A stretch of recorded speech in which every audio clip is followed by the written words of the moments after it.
Hello दोस्तों, national institute of technology Rourkela से notification out हो गया है जो कि नॉन टीचिंग पोस्टिंग से संबंधित है। दोस्तों हम लोग इसमें एज क्वालिफिकेशन सिलेक्शन और अच्छे से सिलेबस के बारे में डिस्कस करने वाले हैं। उससे पहले हम लोग नोटिफिकेशन पर चलते हैं और देखते हैं किन पोस्टों पर कितनी वैकेंसियां हैं। तो देख लीजिए, यहाँ पर लाइब्रेरियन का एक पोस्ट दिया है, उसके बाद से इसी तरह से प्रिंसिपल साइंटिफिक ऑफिसर का, उसके बाद से सुपरिटेंडिंग इंजीनियर का, डिप्टी रजिस्ट्रार का, उसके बाद से सीनियर एक्जीक्यूटिव इंजीनियर का। तो सारी ये पोस्टें आप लोग मिला लीजिएगा, ठीक है। अब देखिए, मेडिकल ऑफिसर का दिया है यहाँ पर। नीचे 12वीं पर जो पोस्टें आती हैं वो सारी पोस्टें हैं जो कि सीनियर असिस्टेंट का है, जूनियर असिस्टेंट का है, सीनियर टेक्नीशियन का है, टेक्नीशियन का है। ये सारी पोस्टें आप लोग इसको मिला लीजिए। देखिए, अब नीचे की तरफ यहाँ पर लेवल नंबर, उसके बाद से एज क्वालिफिकेशन के बारे में दिया है कि लाइब्रेरियन का क्वालिफिकेशन क्या रहने वाला है। तो आप लोगों का पे स्केल 14 का मिलेगा। उसके बाद से 56 ईयर से ऊपर है तो फॉर्म को अप्लाई नहीं कर पाएंगे। और उसके बाद से एजुकेशन क्वालिफिकेशन में आप लोग मास्टर डिग्री होने चाहिए जो कि लाइब्रेरियन साइंस से, इंफॉर्मेशन साइंस से, ठीक है। उसके बाद से आप लोगों का 6.5 इन 10 पॉइंट स्केल के साथ 60% होना चाहिए, ठीक है, तभी आप फॉर्म को अप्लाई कर सकते हैं। एक्सपीरियंस में आप लोगों का 10 ईयर का एक्सपीरियंस होना चाहिए, तभी आप लोग एलिजिबल हो पाएंगे। अगर डिजेबल में ये सारी आप लोगों के पास डॉक्यूमेंट हैं तो आप लोगों को डिजेबल मिल सकता है, ठीक है। अब देखिए, नीचे की तरफ प्रिंसिपल सेक्रेटरी ऑफिसर का दिया हुआ है कि पे लेवल नंबर आप लोग का 14 रहेगा। उसके बाद से एज के बारे में यहाँ पर दिया है कि 56 से ऊपर है कि नहीं, तो आप फॉर्म को अप्लाई नहीं कर पाएंगे। क्वालिफिकेशन बी टेक MCA, ठीक है, MSc डिग्री है आपके पास तो आप फॉर्म को अप्लाई कर सकते हैं। उसके बाद से एक्सपीरियंस आपके पास 15 ईयर का होना चाहिए तो ये फॉर्म को अप्लाई करेंगे। उसके बाद से सुपरिटेंडिंग इंजीनियर में देख लीजिएगा, लेवल नंबर 13 का पे स्केल रहने वाला है। इसके बाद से एज लिमिटेशन 56 ईयर है। Qualification B Tech civil engineer का है फर्स्ट क्लास के साथ, तो फॉर्म को अप्लाई कर सकते हैं। उसके बाद से CGPA में आपको 7 पॉइंट स्केल होना चाहिए गुड रिकॉर्ड के साथ, ठीक है। एक्सपीरियंस आप लोगों का देख लीजिए 5 ईयर का एक्सपीरियंस होना चाहिए तो ये फॉर्म को अप्लाई कर पाएंगे। अब नीचे की तरफ यहाँ पर दिया है कि पे स्केल 12 का रहेगा आप लोगों का डिप्टी रजिस्ट्रार का, और 50 से उम्र अधिक है तो फॉर्म को अप्लाई नहीं कर पाएंगे। क्वालिफिकेशन आपका देख लीजिए, यहाँ पर वही दिया है कि मास्टर डिग्री रहना चाहिए 55% के साथ, या आप लोग ये सारे CGPA उसके बाद से UGC पॉइंट के साथ स्केल किए हैं तो अभी फॉर्म को अप्लाई कर पाएंगे। एक्सपीरियंस आपके साथ होना चाहिए जो कि 9 ईयर का एक्सपीरियंस होना चाहिए असिस्टेंट प्रोफेसर के लिए। सीनियर साइंटिफिक ऑफिसर के लिए आप लोगों का पे लेवल 12 रहने वाला है। उसके बाद से 50 ईयर से ऊपर है तो फॉर्म को अप्लाई नहीं कर पाएंगे। क्वालिफिकेशन आपका बी टेक MCA उसके बाद से MSc है, ठीक है, फर्स्ट डिवीजन या करके यहाँ पर दिया है कि अगर ये सारे आपके पास हैं कि नहीं तो फॉर्म को अप्लाई कर सकते हैं, लेकिन 5 ईयर का आपके पास एक्सपीरियंस होना चाहिए। सीनियर एक्जीक्यूटिव इंजीनियर का आप लोगों का पे लेवल 12 का रहने वाला है और उम्र आपकी 50 से ऊपर है तो फॉर्म को अप्लाई नहीं कर पाएंगे। लेकिन बी टेक सिविल इंजीनियर के साथ आप लोग बी टेक सिविल इंजीनियर किए हैं कि नहीं तो आप लोग फॉर्म को अप्लाई कर सकते हैं। या अब इससे बिलोंग करते हैं 7.2 स्किल से तो अभी फॉर्म को अप्लाई कर सकते हैं। 5 ईयर का आपका एक्सपीरियंस होना चाहिए। साइंस ऑफिसर में दिया है, साइंटिफिक ऑफिसर में, कि पे लेवल आपका 10 रहेगा। उसके बाद से 35 ईयर से ऊपर है तो फॉर्म को अप्लाई नहीं कर पाएंगे। लेकिन आप बी टेक MCA, ठीक है, MSc किए हैं कि नहीं तो फॉर्म को अप्लाई कर सकते हैं। या और भी इधर क्वालिफिकेशन है आपके पास ग्रेड 6.5 से लेकर 10 पॉइंट स्किल के साथ तो फॉर्म को अप्लाई कर सकते हैं। यहाँ पर डिजरेबल आप लोगों को प्रेफरेंस मिलने वाला है, ये चीज़ें बोला है। स्टूडेंट एक्टिविटी स्पोर्ट ऑफिसर में आप लोगों का जो कि SAS कहलाता है, पे लेवल आपका 10 रहेगा। और उसके बाद से एज लिमिटेशन 35 ईयर से ऊपर है तो फॉर्म को अप्लाई नहीं कर पाएंगे। उसके बाद से क्वालिफिकेशन आपके पास मास्टर डिग्री जो फिजिक्स एजुकेशन मास्टर होना चाहिए, या मास्टर डिग्री स्पोर्ट साइंस से होना चाहिए, या इन्वेटन डिग्री। ये सारे 60% आपके पास मास्टर डिग्री फिजिकल एजुकेशन में, या साइंस स्पोर्ट साइंस में, या उसके बाद से इन्वायरमेंटल आप डिग्री हो कि नहीं तो आप फॉर्म को अप्लाई कर लेंगे। उसके बाद से नीचे दिया है असिस्टेंट रजिस्ट्रार का कि पे लेवल नंबर आपका 10 मिलेगा। उसके बाद से 35 ईयर ऊपर आपकी उम्र है तो फॉर्म को अप्लाई नहीं कर पाएंगे। और क्वालिफिकेशन आपका दिया है मास्टर डिग्री डिसिप्लिन, और उसके बाद से 55% के साथ तो फॉर्म को अप्लाई कर सकते हैं। अब देखिए, नीचे की तरफ चलते हैं। यहाँ पर मेडिकल ऑफिसर का दिया है कि पे लेवल नंबर आपका 10 रहेगा। उसके बाद से 35 ईयर से ऊपर है तो फॉर्म को अप्लाई नहीं कर पाएंगे। क्वालिफिकेशन आपका MBBS डिग्री होना चाहिए, ठीक है, तभी आप फॉर्म को अप्लाई कर पाएंगे। उसके बाद से डिजेबल में आप लोग ये सारी चीज़ें आपके पास है कि नहीं, तो आप लोगों को प्रेफरेंस मिलने वाला है। सुपरिटेंडेंट में आप लोगों का पे लेवल नंबर 6 का मिलेगा। उसके बाद से एज लिमिटेशन 30 से ऊपर है तो फॉर्म को अप्लाई नहीं कर पाएंगे, लेकिन फर्स्ट क्लास बैचलर डिग्री होना चाहिए, ठीक, तभी फॉर्म को अप्लाई कर पाएंगे, ठीक है। नॉलेज ऑफ कंप्यूटर भी होना चाहिए, जो कि वर्ड प्रोसेसिंग से है, स्प्रेड शीट से है।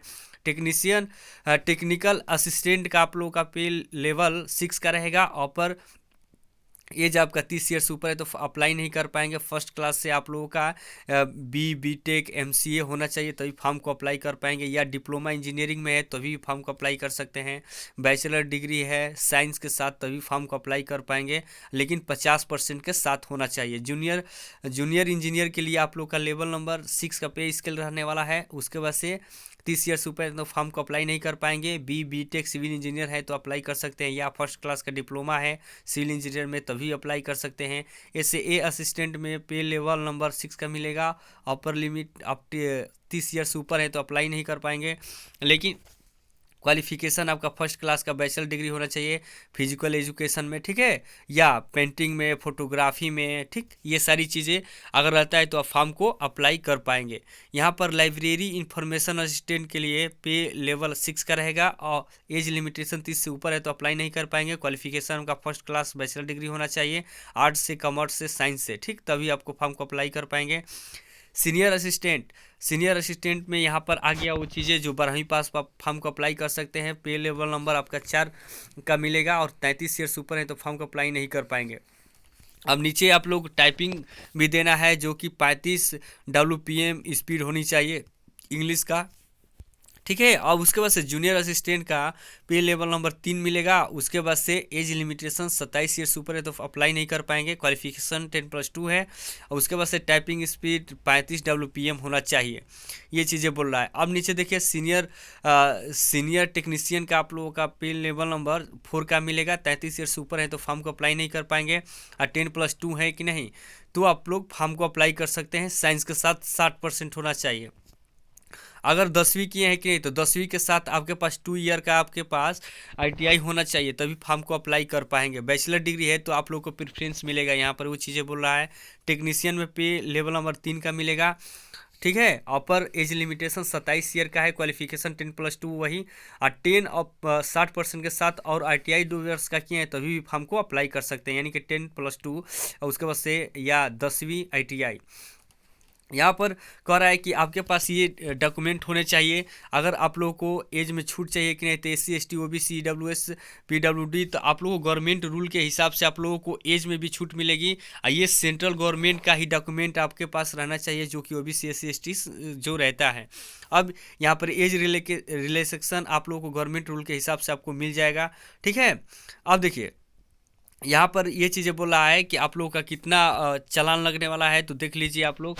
UR को जनरल को 1000 रुपया पे करना है। EWS SC को 500 रुपया पे करना है। तो फीस आसी खासी है, तो जो लोग तैयारी करते हैं वो फॉर्म को अप्लाई करिए, आप लोग छुड़िएगा नहीं। जिसमें ज़्यादा फीस लगती है उसमें बहुत कम ही फॉर्म गिरते हैं, इस चीज़ को आप लोग ध्यान रखिएगा।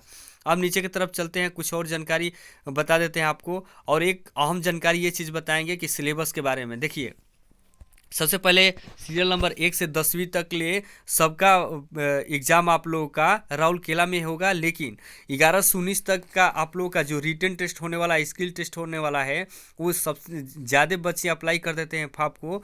तो राउरकेला को छोड़ करके अलग भी आप लोगों को सिटी मिलेगा, जैसे भुवनेश्वर है, दिल्ली है, मुंबई है, चेन्नई है, ठीक है। तो कोलकाता में भी आप लोगों का एग्ज़ाम देना होगा। अगर अधिक लड़के आ जाते हैं तब, अधिक फॉर्म गिर जाता है तो, नहीं तो आप लोगों को राउरकेला में ही आपको एग्ज़ाम लिया जाएगा। ये चीज़ यहाँ पर बोल रहा है।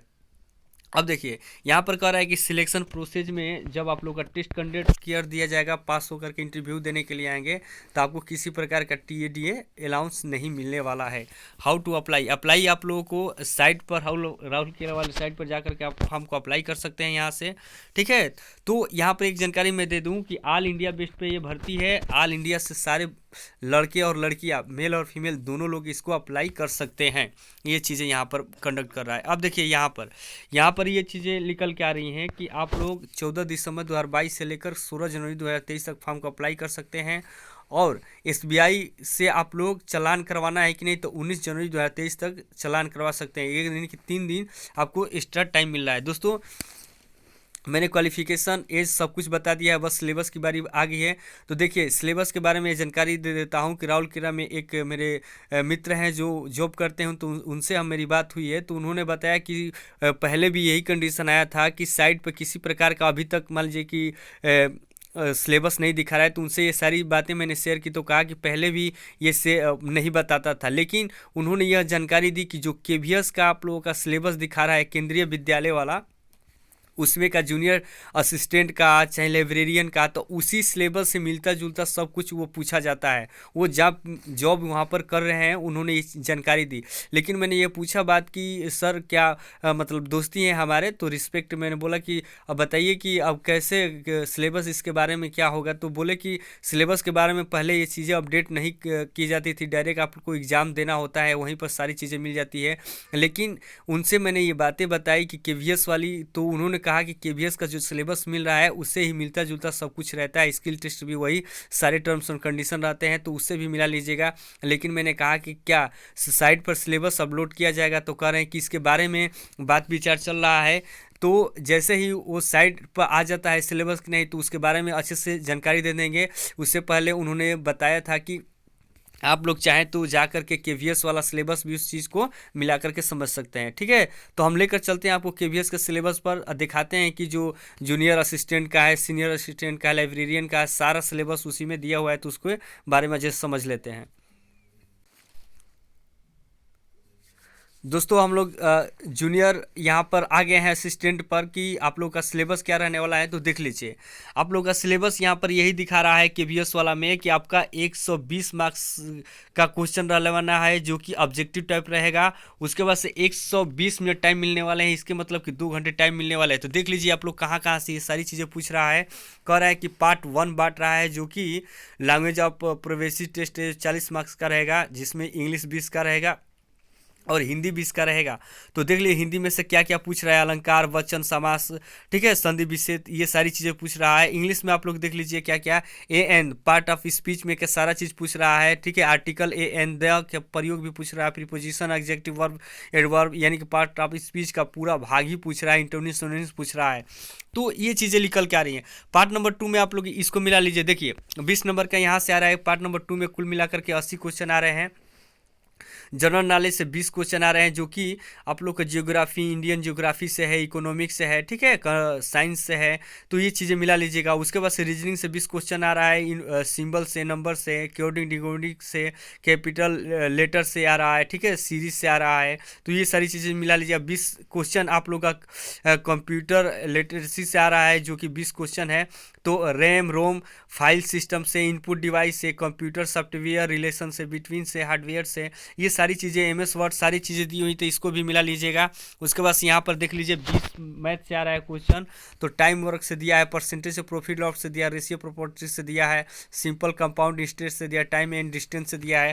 तो ये सारी चीज़ें मिला लीजिए। देखिए 120 क्वेश्चन आए हैं, KVS वाले सिलेबस से मिला रहे हैं। तो देखिए, लेकिन यहाँ पर स्किल टेस्ट भी दिया है। तो ये कह रहा है कि क्वालिफाई दी टाइपिंग टेस्ट, तो टाइपिंग टेस्ट में आप बस क्वालिफाइंग लेना है। लेकिन यहाँ पर कंप्यूटर जो प्रोफेशनल टेस्ट है MS वर्ड वाला, वो 100 मार्क्स के रहने वाले हैं। तो यही तो चीज़ दे रहा है यहाँ पर KVS वाले में। तो उन्होंने बताया कि KVS का सिलेबस मिला लीजिए, जो सीनियर जूनियर जो असिस्टेंट का दिया है, ठीक है, लाइब्रेरियन का दिया है, ये चीज़ें इसमें दिया हुआ है। तो दोस्तों यहाँ पर 120 कुल मिलाकर के पेजें हैं, 120 पेजें हैं, तो सब मैं बता नहीं पाऊँगा। इसकी वीडियो मैंने KVS का सिलेबस का अच्छे से समझाया हुआ है अपने चैनल पर। तो उस चैनल पर जा करके मैं क्या करता हूँ कि अपने इस वीडियो अपलोड करके इसके नीचे हम लोग पिन कर देते हैं। पिन करने के बाद से आप लोग वहाँ से डायरेक्ट सिलेबस को समझ सकते हैं। और उसके बाद से जैसे ही सिलेबस के अकॉर्डिंग किसी प्रकार का नोटिफिकेशन आता है, तो मैं तुरंत उसको अच्छे से समझा दूंगा, बता दूंगा। लेकिन उन्होंने बताया है ये चीज़ें कि KVS का जो सिलेबस है उसी से मिलता जुलता एकदम पेपर बनाया जाता है। उन्होंने एग्ज़ाम दिया है, तो ये चीज़ें सब कुछ बताया। पहले भी सिलेबस नहीं आता था, लेकिन इस साल कुछ नया होने वाला है, उन्होंने बताया है। तो जैसे ही कुछ अपडेट आता है तो मैं जल्द से जल्द वीडियो बना करके अपलोड कर दूंगा। दोस्तों मेरी जानकारी आप लोगों को अच्छी लगी तो मेरे चैनल को लाइक, सब्सक्राइब और शेयर करिएगा। ठीक है, थैंक यू।